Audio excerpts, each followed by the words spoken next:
Self-awareness is non-negotiable. Know your identity before entering a relationship in a world obsessed with connection, attention, and validation. It is dangerously easy to lose oneself in the pursuit of love. Romantic relationships at their best can be deeply enriching, life-affirming bonds, but only if both individuals enter them as complete, grounded, and self-aware human beings. This is especially true for women, who are often culturally conditioned to define themselves in relation to others, to nurture, to adapt, to give. But without a clear sense of identity, falling in love can become a form of self-erasure rather than self-expansion. The first and most crucial thing a woman must know before falling in love is who she is. This is not a superficial knowing. It's not about knowing your favorite color or what music you enjoy. It's about deeply understanding your values, your non-negotiables, your emotional needs, your goals, and perhaps most importantly, your wounds. Without this foundation, you're not engaging in a relationship as a full partner. You're searching for someone to complete a puzzle you haven't even begun to solve yourself. Too many people fall in love with the hope that a relationship will fix what's broken inside them. They think that if someone chooses them, stays with them, or loves them enough, their own insecurities and uncertainties will somehow disappear. This is a seductive lie. No one can give you what you refuse to find within yourself. And when you outsource the responsibility of self-worth to someone else, you give them the power to define and destroy you. Self-awareness is your armor and your compass. It protects you from manipulation, from falling for the wrong person out of desperation, and from tolerating behavior that violates your core values. If you don't know what you believe in, you will accept beliefs imposed on you. If you don't know your boundaries, others will cross them with ease. And if you don't know what you want, you will be pulled in every direction but your own. Let's be clear. Knowing yourself is not a luxury, it's a duty, especially before inviting another person into the most sacred parts of your life. A relationship is not a place to discover who you are. It's a place to express who you already know yourself to be. Your partner should meet the real you, not a version of yourself shaped by insecurity or fear of being alone. Self-awareness also means facing your own darkness. We all carry baggage, habits, and trauma. Knowing your identity involves taking responsibility for your flaws. It means asking hard questions. Why do I chase emotionally unavailable men? Why do I feel the need to prove my worth through sacrifice? Why do I shrink myself when I'm afraid of rejection? These are uncomfortable inquiries, but they are necessary. Because if you don't confront your inner patterns, they will repeat themselves through every relationship you enter. Moreover, when you are self-aware, you stop treating love as a savior and start treating it as a choice. You won't choose a man because you need to be rescued. You'll choose him because you are already standing on your own 2 feet, and you see in him someone with whom you can build something meaningful, not someone who will fill a void. This clarity allows you to set standards without guilt. It gives you the strength to walk away from anything that doesn't align with who you are. It makes you less afraid of solitude because you're not incomplete, you're simply selective. And that, ironically, makes you far more attractive. There is a certain power in a woman who knows her worth, not because someone told her she was valuable, but because she's spent enough time with herself to believe it deeply. So how do you cultivate this self-awareness? Spend time alone, not in loneliness, but in reflection. Journal your thoughts, fears, and desires. Seek therapy or mentorship to uncover blind spots. Practice saying no when something doesn't feel right. Define what success, love, and happiness mean to you, not what you were told they should mean. Because once you know who you are, love becomes a conscious decision, not a desperate escape. You won't settle for less because you've learned to live with more self-respect, more clarity, and more inner peace. And remember, the woman who knows herself cannot be manipulated, diminished, or lost in someone else's story because she's already the author of her own. Character over charm. Choose a partner based on integrity, not attention in the age of instant gratification and curated personas. It's never been easier to be seduced by charm. The flattering texts, the captivating smiles, the witty comebacks, and the grand gestures. They all create a compelling illusion of compatibility. But here's the truth. Charm is cheap, and character is costly. And if you're not careful, you may fall for a performance rather than a person. Before falling in love, every woman must learn to discern between what is performative and what is principled. Charm can ignite attraction, but only character sustains connection. When we confuse the two, we risk entangling ourselves with individuals who look good in the beginning but lack the moral backbone to weather storms, tell the truth, or remain steady when love stops being easy. Charm is surface level. It's the art of being liked. But character goes deep. It reveals how someone behaves when there is no reward in sight. It speaks through consistency, not charisma. And it shows up not in the spotlight, but in the quiet, inconvenient moments when doing the right thing is harder than doing what feels good.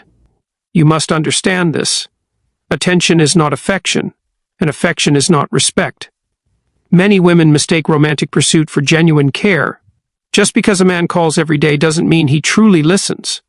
Just because he compliments you doesn't mean he values your mind. And just because he desires you doesn't mean he honors you. So how do you identify character? First, observe patterns, not promises. Words are cheap currency, behavior is wealth. Does he follow through on commitments even when they're small? Does he show respect to those who can offer him nothing in return? Does he speak with integrity when you're not in the room? These are indicators of who he truly is, not just who he wants you to believe he is. Second, watch how he handles conflict. Does he deflect, manipulate, shut down, or lash out? Or does he take responsibility, communicate directly, and work toward resolution with emotional maturity? Love isn't proven in moments of comfort, it's proven in moments of confrontation. That's when the mask slips and character, or the lack of it, is revealed.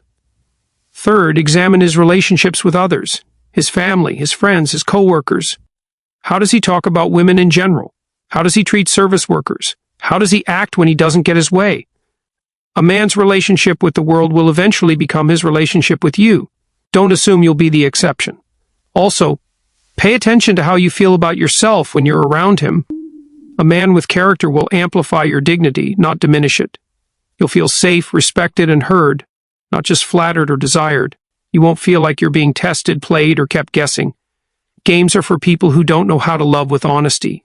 Women often end up heartbroken not because they loved too deeply, but because they ignored what they saw too clearly.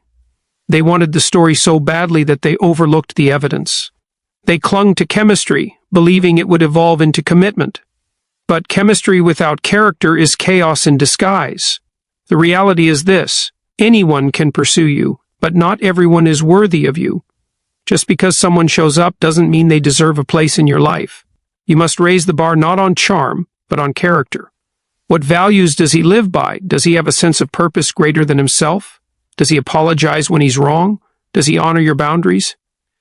These questions matter far more than how often he texts or how eloquently he flatters. Choosing character over charm also means being willing to delay gratification. It's easy to fall for someone who knows how to sweep you off your feet, but the one who is worthy of love is often quieter, slower to act, more intentional, because he's not performing, he's preparing. And that kind of man is rare, but he's real. So don't chase sparkles when you were made for substance. Do not confuse charisma with commitment, presence with principle, or pursuit with partnership. The man you want isn't the one who says the right things at the right time. It's the one who does the right things, even when it costs him something. Because in the long run, character is what holds you when life falls apart, when romance fades, and when real challenges appear. It's the only foundation strong enough to support the weight of a real relationship. And remember this: a charming man may catch your eye, but a man of character will hold your heart. Vulnerability must be earned. Protect your heart until trust is proven love.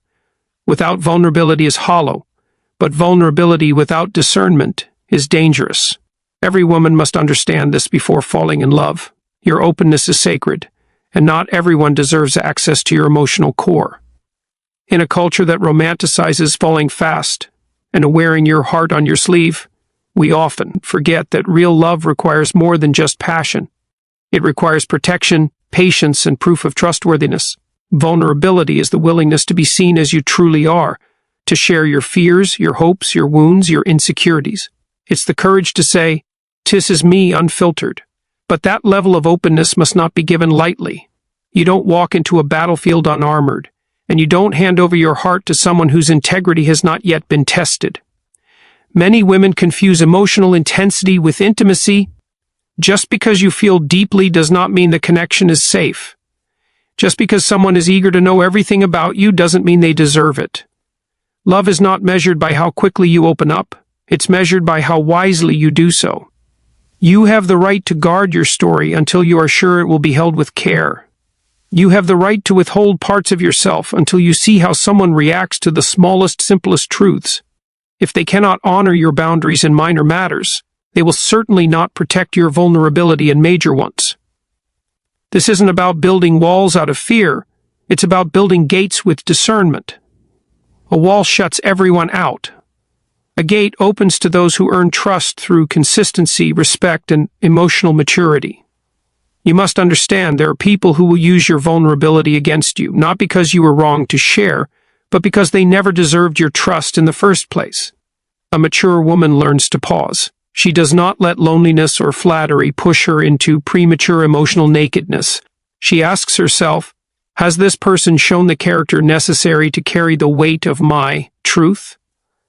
There is a dangerous myth in modern dating culture that says vulnerability equals instant connection, that if you aren't fully transparent early on, you're being emotionally unavailable or guarded. But true emotional availability is not about rapid exposure. It's about measured authenticity. It's about revealing parts of yourself at the right time to the right person in the right way. So how do you know when someone has earned your vulnerability? Start with small disclosures. Observe their reaction. Do they listen attentively, or do they change the subject? Do they respond with empathy, or do they minimize what you've shared? Do they hold your words in confidence, or do they gossip or use them as ammunition later? Trust is built in these micro moments. If someone cannot hold your small truths with respect, do not hand them your deep truths in hope. Also, observe how they handle their own vulnerability. Do they share responsibly, or do they overshare in a way that manipulates or demands a reaction? Do they take emotional responsibility, or do they expect you to fix or rescue them? You're not just looking for someone who wants your vulnerability, you're looking for someone who can reciprocate it with maturity. Vulnerability, when honored, becomes the lifeblood of intimacy, but when it is mishandled, it can become the seed of heartbreak, trauma, and regret. That's why protecting your heart is not cold, it's wise.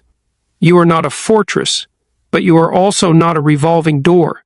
Let people earn access to your inner world. This doesn't mean playing games or withholding affection out of manipulation. It means showing up with strength and grace. It means saying I am open to love, but I will not self-destruct for it. It's knowing that you are worthy of being known, but only by someone who approaches your soul with reverence, not entitlement.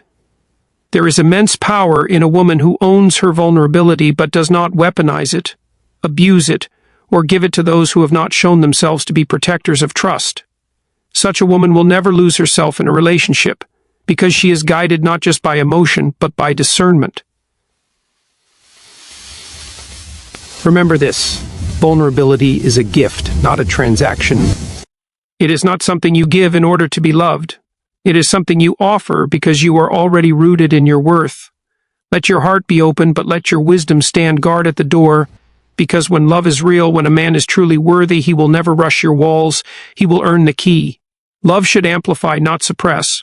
True love makes you more, not less. Falling in love is one of the most powerful experiences a human being can have.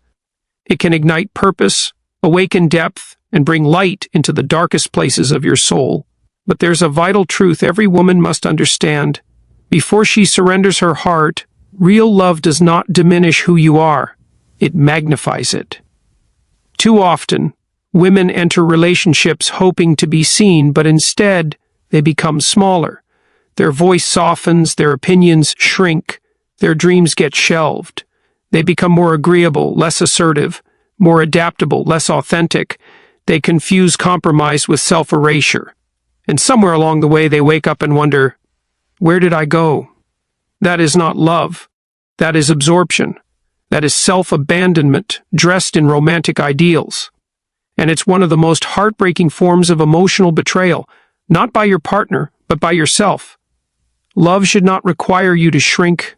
It should not ask you to silence your truth, dilute your power, or dismiss your needs. If you feel like you must constantly suppress your spirit to keep the peace or hold on to someone, you're not in love, you're in survival. And no matter how beautiful the packaging, survival is not a foundation for intimacy. Healthy love amplifies. It encourages growth, curiosity, ambition, and voice. It doesn't say change to fit me. It says, let's both grow into the best versions of ourselves, together. A loving partner won't be threatened by your strength or your goals. On the contrary, they'll respect you more for them. If someone needs you to shrink to stay, they were never capable of loving you in your fullness to begin with. This is especially crucial for women who have been conditioned, culturally, generationally, or personally, to be the caretakers, the peacekeepers, the self-sacrificing half of a relationship. Too many women have been taught that love means losing yourself in someone else, that to be chosen you must be palatable, easy, accommodating. But this isn't love, it's conditioning, and it must be unlearned. Ask yourself honestly, does this relationship make me more confident or more insecure? Do I speak freely or walk on eggshells? Do I feel celebrated or do I feel managed? Do I have space to grow, or am I slowly becoming a version of myself that feels safe, acceptable, small? If you're constantly filtering yourself, your thoughts, your emotions, your dreams, just to avoid conflict or keep your partner comfortable, that's not love. It's self-censorship. And it's exhausting. Over time, it kills intimacy, trust, and connection. Because how can someone truly love you if they've never met the real you? A relationship should be a place of expansion. You should feel challenged to grow, yes, but never forced to disappear. Love doesn't mean there won't be sacrifice, effort, or change. But healthy change is mutual, respectful, and life-giving. It's never about erasing your identity to meet someone else's comfort zone. True love will amplify your essence. You'll laugh louder, think deeper, dream bigger. You'll become more curious, more creative, more courageous. You'll feel a sense of safety, not just to be who you are, but to become more of who you are. That's the power of love grounded in respect. The right partner will want to know your dreams, not just the ones that include them, but the ones that were born before they even showed up. They'll ask about your purpose, your passions, your fears, and they'll listen, not to fix you or redirect you, but to understand and support you. And here's the hard truth. If you're with someone who is intimidated by your growth, then they were never a partner. They were a comfort zone. And staying small to protect that dynamic is not noble, it's self-neglect. You owe it to yourself to love in a way that expands your spirit. Love that affirms your worth. Love that holds space for your power, your ambition, your contradictions. Love that doesn't just accept your wholeness, but celebrates it. So before you give your heart away, ask this: does this person make me feel more alive, more aligned, more myself, or am I slowly disappearing behind the illusion of connection? If the answer leans toward disappearance, it's not love, it's dependency. You were not made to be half of a person waiting to be completed. You were made whole. Love should remind you of that, not make you forget it, because the woman you are when you are truly loved, seen, heard, empowered, is not lesser. She is more. And that kind of love is worth waiting for.